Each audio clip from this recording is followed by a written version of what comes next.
Mais je ne te permets pas de me vous voyez. Enfin, je ne me permets pas de me tutoyer. Ça suffira. Ça va, ça suffira.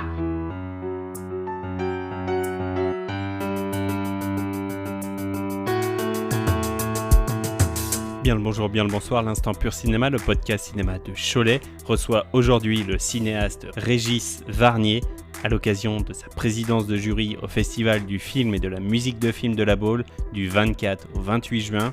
Régis, bonjour, comment ça va ? Ça va bien, dans la fraîcheur d'une chambre avec vue sur mer. J'ai l'impression qu'ils ont chaud sur la plage, mais Oui, ça, j'imagine, oui. je ne m'y frotterai pas aujourd'hui. Qu'est-ce qui change lorsqu'on regarde un film en tant que président de jury plutôt qu'en tant que cinéaste ou simple spectateur ? Mais je pense rien. Non, mais je dis pas ça pour interrompre l'entretien. Non, et moi, je suis spectateur. Je crois que je me permets pas de me poser ces questions-là. Je rentre dans le film, ou pas d'ailleurs, mais je rentre dans le film et puis après, on a aimé le film, quel prix pourrait ceci, cela. Mais quand je rentre dans la salle, je suis indépendant de ça, quoi. Moi, là, je suis venu voir 5 films minimum, je crois. Je sais qu'après, on me demandera de choisir, mais pour l'instant, Et d'ailleurs, je me suis tenu à l'écart de toutes les informations que j'aurais pu avoir. Je veux rien savoir sur les films, voilà. Est-ce qu'on juge une œuvre à partir de critères précis ou à partir d'une émotion qui est un petit peu impossible à rationaliser ? Comment est-ce que vous voyez le truc, vous ? Euh, Moi, je vois déjà je vois déjà je vous dis, oui, c'est le ressenti, c'est l'impression, c'est ce que le film nous fait. Il y a des films qu'on trouve très bien faits qui ne nous touchent pas, mais on est sensible à une qualité cinématographique. Il y a des films qui sont peut-être moins bien faits, mais sur lesquels c'est le cœur qui déborde. Voilà, après, et je suppose que ça va être, on n'aura pas forcément les mêmes goûts, les mêmes sensations avec les camarades du jury. Donc, je vous dis, moi, en fait, je me laisse faire au cinéma. Si à un moment, je me laisse pas faire, enfin, si à un moment, je commence à voir comment c'est filmé, comment c'est monté, ou si je fais attention à des détails, c'est que je suis pas dans le film. Mais même un film dont je peux me dire après projection que la mise en scène n'est pas, je sais pas, n'est pas très brillante ou très inspirée, mais si le film m'a touché, finalement, ça devient un détail. Festival de la Baule mettant donc à l'honneur la musique de film. Cette année notamment, Bruno Coulet Ah oui, est à l'honneur. oui. Quel rapport avez-vous avec la musique de film et quels enjeux pour vous de proposer une belle bande originale pour vos films ? Bah, alors la musique de film pour moi j'ai toujours été sensible à la musique de film, même avant de le savoir, parce que je suis allé au cinéma très tôt, j'étais gamin, j'avais 8 9 ans, j'allais dans les salles, le jour de congé de semaine, le jeudi et le dimanche aussi. Mais la musique de film faisait partie je dirais, de l'emballage, de l'ensemble général. Je la mettais pas, je la mettais pas de côté. Ça faisait partie du film, quoi. Voilà. Et puis, et d'ailleurs, je crois que je vais en parler tout à l'heure, et un jour, je crois que j'ai repéré une musique. Tout d'un coup, oui, parce que ça a été mon premier 45 tours de musique de film. Oui, il y avait des 45 tours. C'était le film de Franju, Thérèse Desquerou, avec Noiret et Emmanuel Riva. Et c'était, je crois que la première fois que je repérais du Maurice Jarre. Mais on était déjà en 62, donc je pense que la même année, il a composé la musique de Laurence d'Arabie. Mais moi, ce thème de Thérèse Desquerou, c'est d'une grande beauté. C'est du pur Jarre. Et quand j'entends ça, il y a piano, violon, etc. Quand j'entends ça, j'ai l'impression d'entendre déjà Laurence d'Arabie ou le docteur Givago. Il y a déjà un contrepoint. Enfin, il a une manière de raconter sa musique qui, en gros, là, est encore je dirais en mezzo, et puis qui va ouvrir beaucoup plus large avec les films épiques. Parce que Thérèse Desquerou, c'est un film plutôt intimiste. Place à la séquence express. Rassurez-vous, Madame Bourdelle, c'est français, c'est la police française.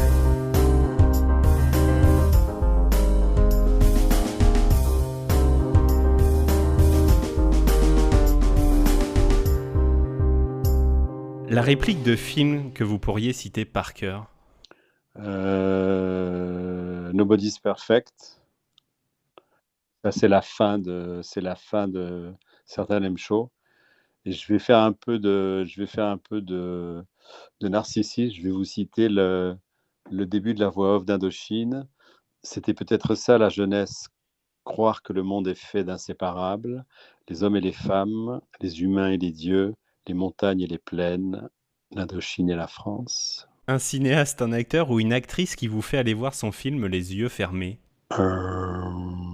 Longtemps Meryl Streep, Ouais, ok.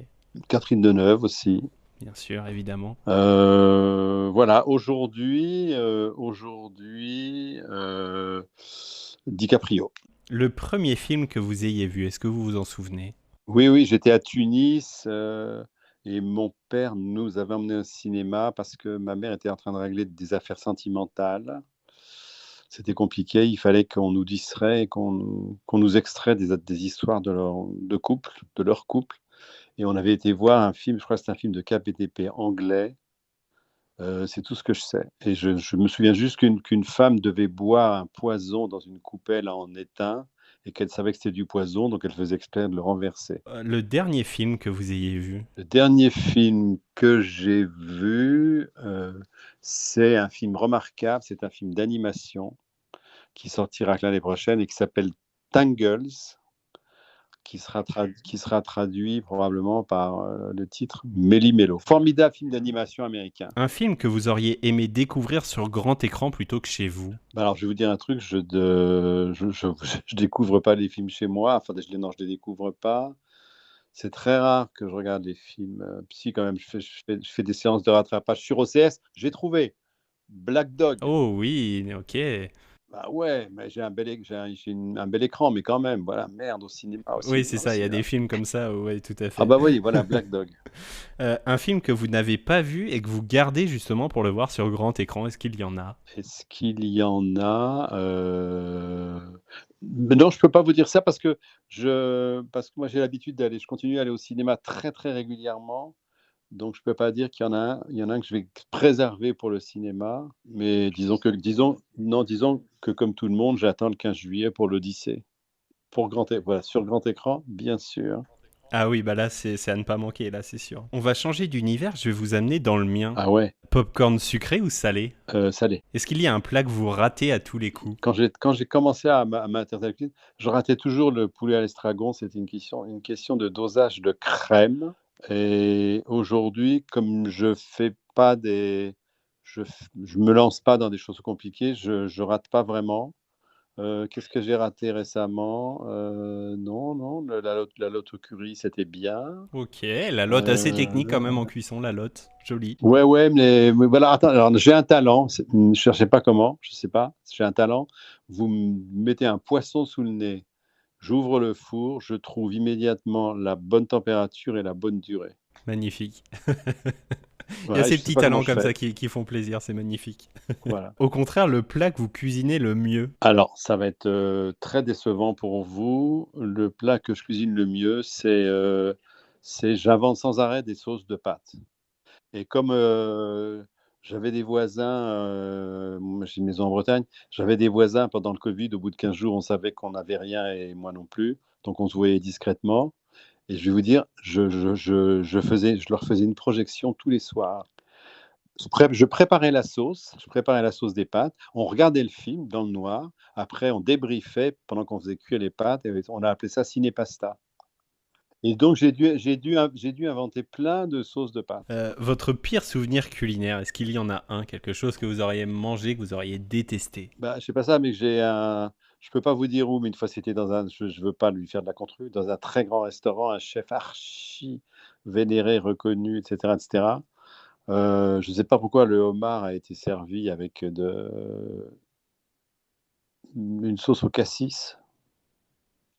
Et ça m'a pas plu du tout, mais pas du tout, du tout, ah non, c'est pas possible, non, mais laissez le homard tranquille. Alors c'est pas, non, alors le pire souvenir culinaire, je l'ai évité, j'étais en repérage il y a très longtemps en Asie centrale. J'étais allé dans les montagnes avec des gens qui me recevaient sous la yourte et qui, pour me faire honneur, on a tué un agneau, donc il faut le manger frais, viande fraîche, et ils m'ont offert l'œil à manger. Oh là, oui, d'accord. Mais j'ai Oh. dit non. C'est très délicat, mais j'ai dit non. Ils m'ont dit pourquoi. J'ai dit moi, je fais des films, je regarde. L'œil fait partie de mon travail. C'est quelque chose de très important. Un œil, donc je peux pas en manger même celui d'un animal. Mais ils m'ont eu à la vodka. La dernière, votre plat préféré? Mon plat préféré, je vais être très simple, un excellent boboon. On rajoute des nems, on rajoute pas des nems. Est-ce que c'est un boboon poulet? Est-ce que c'est un boboon aux lamelles de bœuf? Enfin, il y a quand même plein de choses. Mais le boboon ou le feu, le feu, avec les bonnes herbes, la viande qui arrive. Vous savez, une viande genre Angus qui est encore à peine, qui est tout juste découpée, qui est en lamelles et qui est en gros, qu'on met cru dans le bouillon, et qui cuit lentement dans le bouillon. Et récemment, j'ai mangé ça m'a surpris, j'ai mangé dans un restaurant vietnamien à Paris, un excellent porc au caramel. J'ai faim, ça y est.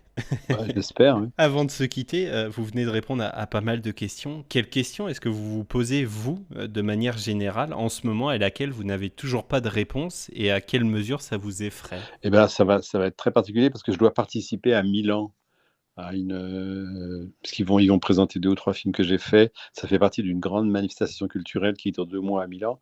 Et je serai dans un débat qui s'appelle Désir d'Orient, suite à certains films que j'ai faits. Et je me demande si l'Orient et l'Occident existent. Eh bien, Régis, merci infiniment pour votre temps. Voilà. Merci de vous être prêté au jeu.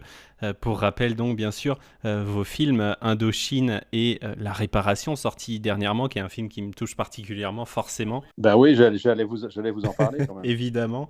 Et donc, vous êtes président du jury au Festival du film et de la musique de film de La Baule du 24 au 28 juin. Merci beaucoup. Je l'espère à bientôt. Bonne continuation. Bon, eh ben, portez-vous bien et faites attention. Et buvez beaucoup d'eau. Vous aussi. Merci. Ouais, vous inquiétez pas. À bientôt. Et y a quelqu'un? Non, y a personne. Ah bon? Je vous l'avais dit que vous me le paieriez. Payeriez. Je vous l'avais dit. Désarmez-les et récupérez Nico. C'est pas moi. C'est qui alors? J'ai vu, je sais qui c'est, mais je dirai rien. Vous savez découper une sole, un loup, un turbo? J'ai des notions mécaniques.